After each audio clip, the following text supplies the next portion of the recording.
Fala meus queridos, bem-vindos a mais um vídeo. Vamos analisar rapidíssimo o Bitcoin aqui e ver quais são as coisas que a gente tem que entender para a próxima semana. Fechamento semanal a gente vai fazer mais tarde, mas o que basicamente a gente viu aqui foi um desbloqueio interessante de valor quando tivemos esse ponto de hype aqui. E eu digo que foi uma hype porque foi uma má interpretação dos dados macros. Eu não vou dizer uma má interpretação, seria errado da minha forma falar isso. Eu diria uma hype colocada de forma exagerada, que obviamente foi aproveitado por algumas organizações que logo em seguida executaram um belíssimo lucro aqui, né? Eu disse para vocês tomarem muito cuidado com essa zona aqui. Falei que do 4 horas, vou mostrar para vocês daqui a pouco. Nesse momento nós fizemos a pernada na sexta. No sábado, nós fechamos uma movimentação amena e agora domingo estamos igualmente entregando movimentação nenhuma. Claro que é normal, o final de semana geralmente entrega esse tipo de movimentação pra gente. E o que a gente tem que entender a partir daqui é o seguinte. Esse candle aqui é um candle originalmente de reversão, acima da média 21, dentro de um campo de suporte. Qual é o suporte? Bom, a gente tem dois pontos de suporte aqui. O primeiro é a região dos 30 mil dólares por unidade, por ser um número inteiro. E o segundo, a região dos 29.500 aproximadamente. São essas duas zonas de suporte que a gente tem nessa lateralização aqui. O que significa dizer que ao perdermos a zona dos 30, a zona dos 29.500 ainda pode ser um ponto que vai segurar o gráfico e manter o processo de lateralização desse vai e vem infinito aqui, certo? Então mantenham isso bem fresco na mente de vocês. Mas enquanto no gráfico diário a média de 21 parece estar segurando o gráfico, mesmo quando ela foi rompida, ela não foi perdida. No gráfico de 4 horas seria a média de 100 períodos que foi perdida. A gente vai chegar lá. O que a gente precisa entender do gráfico diário é o seguinte: ainda temos espaço para cair, haja vista que o RSI não está próximo do seu ponto de suporte lá em 40, não está nem próximo do 50, que é o seu ponto de sua zona de controle. Então, quer dizer, no diário nós temos tempo para cair sim, no diário nós temos ainda espaço para fazermos uma pernada pelo menos até a zona dos 29.500 e as bandas de Bollinger que estavam em expansão nessa alta aqui já estão se retraindo novamente, demonstrando que toda aquela movimentação foi apenas um cisco e tende a não se manter, certo? No caso, essa movimentação aqui. Então hoje eu estou pouco acreditando pouco que isso aqui vai voltar a subir dessa forma e romper essa máxima. Claro, esperando que aconteça, mas é o famoso quero, porém a gente trabalha no mundo real e não no mundo do que eu quero. O Bitcoin que dá as regras aqui. Então, fazendo uma leitura tranquila aqui, a gente entendeu que todo esse processo de lateralização gerou também uma cacetada de divergências no RSI, o que culminou nessa pernada final, e agora estamos próximos à zona de suporte do RSI, o que significa que movimentações contrárias ainda podem acontecer, mas o RSI vai encontrar a sua zona de suporte em breve. Isso pode ser em 29.500. Então, ainda que seja para perder essa zona, não acredito que vai perder de uma vez e acabar o processo de lateralização. Talvez toque lá, isso se tocar, né? Se tocar, talvez toque, dê mais uma lateralizada e aí sim venha para perder esse fundo aqui.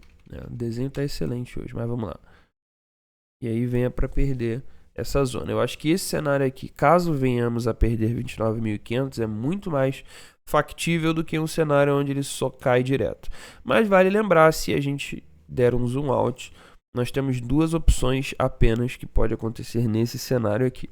A primeira é que isso seja um Bart Simpson, que é a que mais tem força agora, certo? Que é um gráfico que sobe, lateraliza, formando o que seria o cabelo do Bart, e depois cai.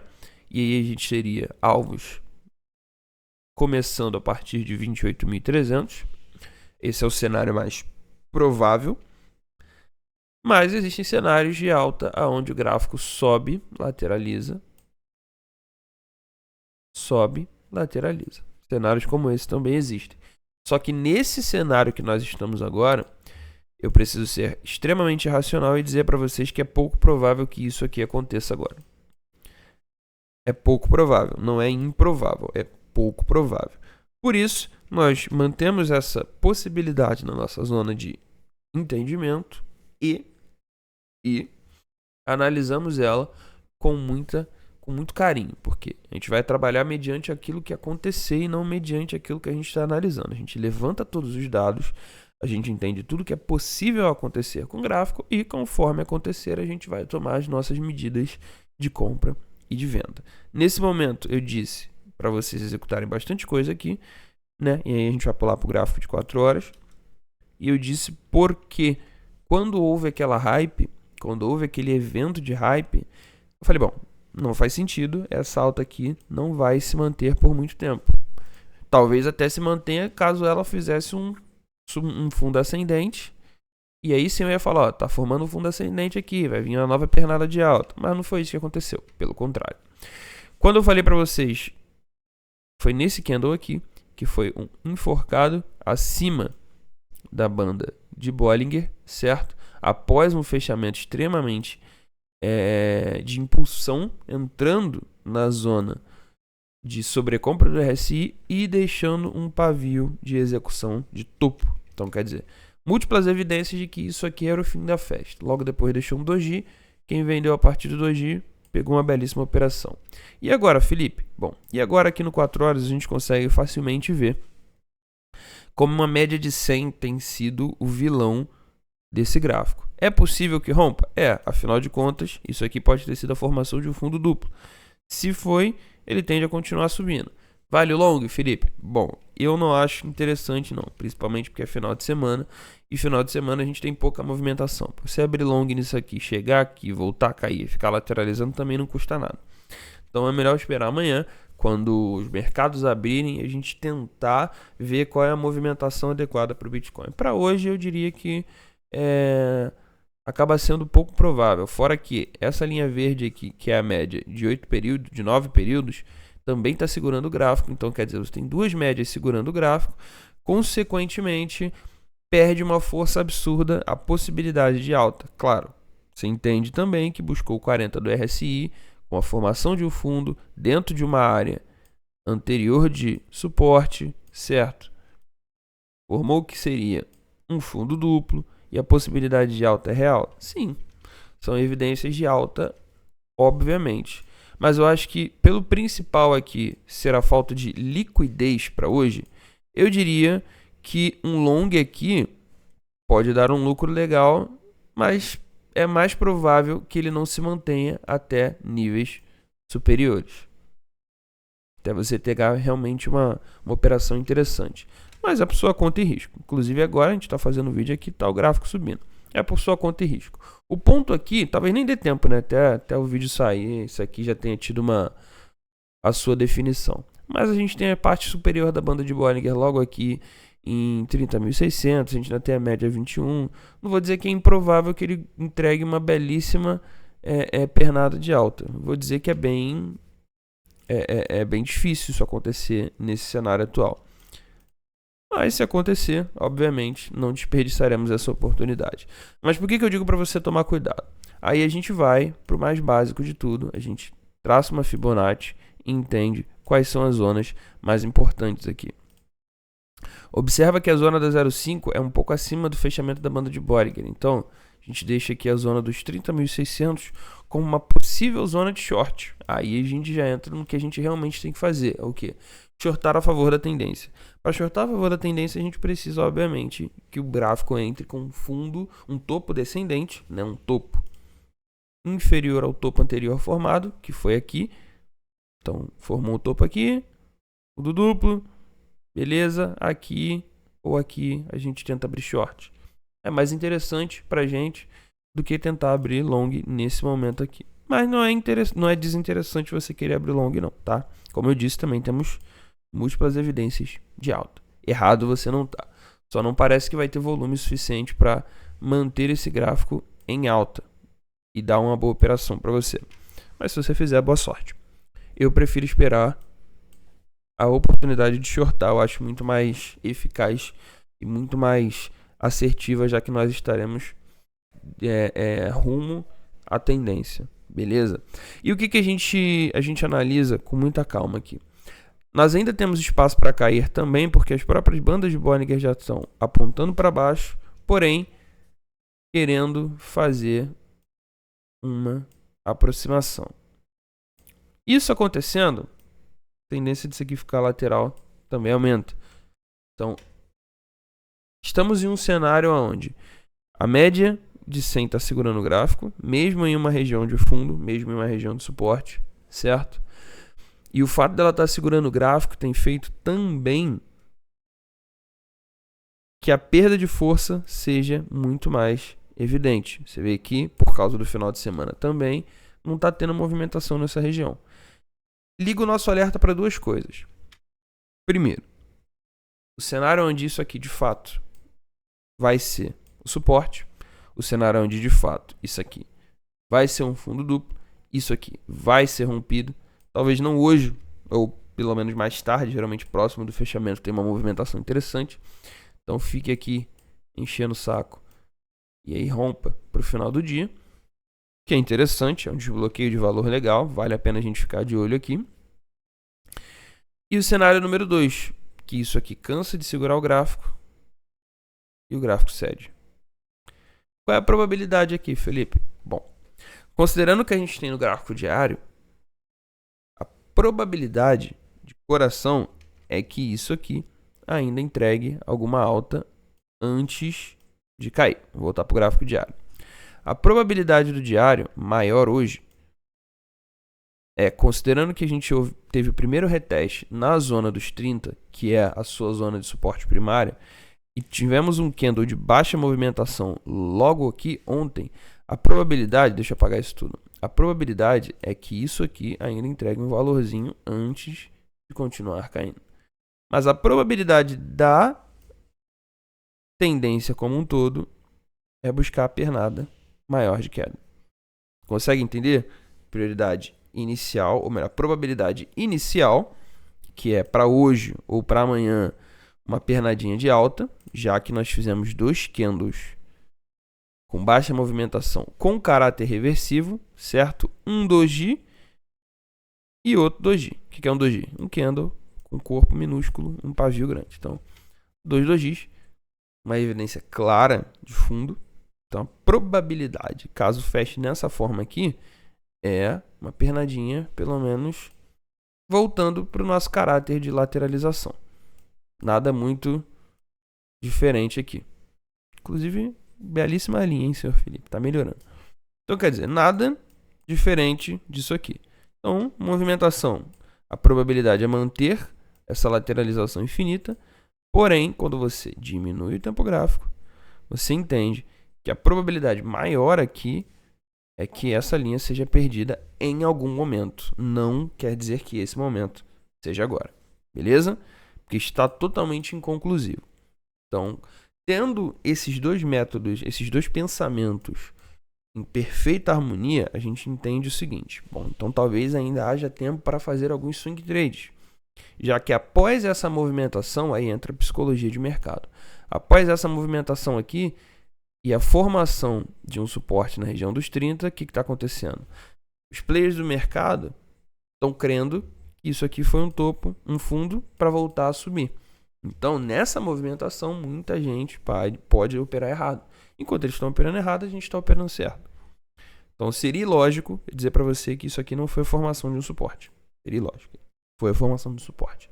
Precisa ser confirmado o caráter de alta desse suporte, que aí é outros 500, e vai ser a partir do rompimento dessa região dos 30.400 aqui aproximadamente. Ele coloca um caráter de alta na formação do suporte. Porque existem suportes que não tem caráter de alta. Suporte que toca lá e fica lá lateralizando, até perde. Então, não é um caráter de alta nessa formação de suporte. Exemplo clássico é se você voltar para o gráfico diário. Isso aqui é a formação de uma resistência sem caráter de alta. Resistência lateral, sem caráter de alta. Nesse caso, no 4 horas, nós temos uma formação de suporte e aguardamos a formação agora de um caráter de alta. E caso haja a formação desse caráter de alta, nós temos 3 criptos que nós estamos de olho. Obviamente, se não fizer, nós não entraremos. A primeira é Algorand. Por quê? Quando você diminui o tempo gráfico da Algorand, deixa eu botar no gráfico diário, você vê um negocinho interessante. Ela fez a formação de 2 fundos, entrou em um caráter de fundo duplo, certo? Fez uma belíssima formação de um candle de volume, o que demonstra que isso aqui foi o fundo. E nesse momento, ela está tentando romper a movimentação anterior, já que ela fez um 1, 2, 3 de compra aqui. Se o Bitcoin romper a zona dos 30.400 e entregar uma alta até mais tarde, talvez nós queiramos sim entrar no rompimento desse candle ou no rompimento desse candle, estopando esse candle aqui. Ou talvez até o candle que faça a alta. Vou explicar. Digamos que o gráfico feche dessa forma aqui. E aí ele começa a subir para amanhã. Beleza? Começa a entregar uma alta. É interessante para a gente querer entrar nesse rompimento aqui, mas estopar exatamente esse candle aqui. Porque o stop fica próximo do início da nossa operação e é o famoso, se funcionar, ótimo. Se não funcionar, ótimo também. Ninguém aqui vai emocionar. Então, é interessante para a gente. E aí a gente traça a FIBO nessa situação e entende o seguinte.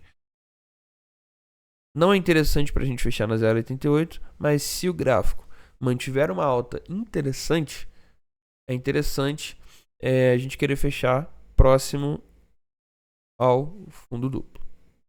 Ao fundo duplo não, é interessante a gente fechar próximo ao fundo aqui anterior que foi rompido. Então seria uma operação interessante para a gente pegar alguma coisa, desbloqueio de valor aqui. Obviamente isso é um cenário onde o Bitcoin volta a 31 mil, que é a sua zona de resistência, certo?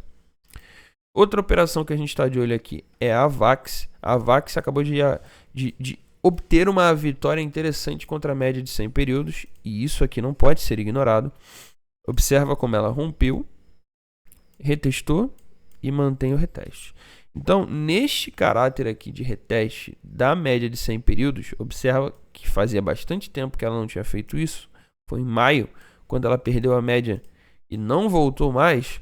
Então, quer dizer, é interessantíssimo para a gente sim imaginar que ela pode ter um novo desbloqueio de valor caso o candle feche aqui e a gente queira entrar no rompimento dele. Obviamente, stop no fundo, porque são operações de alto risco, até porque ela está esticada, então não posso ignorar esse fato. Mas dentro dessa conjuntura, aí novamente nós empregamos o básico Fibonacci. E observa como toda essa conjuntura acontece não só próximo a uma resistência psicológica, 15 dólares, como também próximo a 0,5. E a gente estabelece nosso alvo padrão aqui, 786, que daria uma operação até que interessante para a gente. Um desbloqueio aí de 27% aproximadamente. Seria interessante. É uma boa operação, é um bom lucro, considerando que nós não queremos segurar essas operações, é só enquanto o Bitcoin está lateralizando. A última, porém não menos importante, é a de Dix. É um caráter semelhante, observa como ela fez essa formação de um fundo, que também é um fundo ascendente em relação ao fundo anterior, certo? Nesse cenário, a gente está esperando um rompimento verdadeiro do que seria o topo anterior em 2 dólares e 16. Talvez o rompimento deste candle aqui e o fechamento acima dele também exponha uma operação interessante, certo? Considerando que romperemos também os 60 do RSI e aí estaremos disponíveis para entrar na zona de sobrecompra. O alvo para ela é o mesmo, traçando uma Fibonacci simples, mas aqui eu prefiro traçar, já que o desbloqueio de valor dela está muito longo, eu prefiro traçar uma expansão de Fibonacci.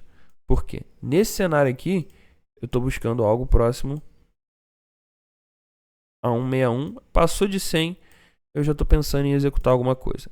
Dix já não é aquela operação que vai dar para a gente um caráter tão gigantesco assim, mas algo entre 20% a 30% é factível aqui sim. Lembrando, essas operações só estarão disponíveis para a gente fazer mediante a um caráter de alta confirmativo do Bitcoin. Ó, nesse momento ele já rompeu 30.400, o que é interessantíssimo para a gente. Deixa eu ver a máxima do candle de ontem. A máxima do candle de ontem foi em 30.390, o que significa que o Bitcoin já começa a tomar um desenho de reversão. Nesse momento aqui, fechar acima dele, se fechar acima dessa zona dos 30.900, de repente a gente já queira ensaiar alguma coisa aqui. Volto a dizer, o problema para hoje, de você querer abrir long aqui, é o problema de liquidez. A gente não sabe se essa alta aqui vai ter um caráter de fato forte para levar o gráfico até um pouco mais lá em cima. Tu vai estar errado? Não, tu está entrando em algo que de fato o gráfico está expondo como possibilidade de alta. O que a gente não sabe é se tem volume para que essa seja uma operação interessante. Porque para isso aqui ficar enchendo o saco aqui e tu ficar só pagando taxa de trade sem ter uma movimentação interessante, não custa nada. Por isso, é por sua conta e risco. Errado você não vai estar, mas eu não posso prever que vai ter liquidez para você fazer isso. Certo? E no mais é isso. Se você entendeu tudo o que está acontecendo aqui, deixe seu like, deixe seu comentário aí também. Certo? É isso. Valeu. Muito obrigado.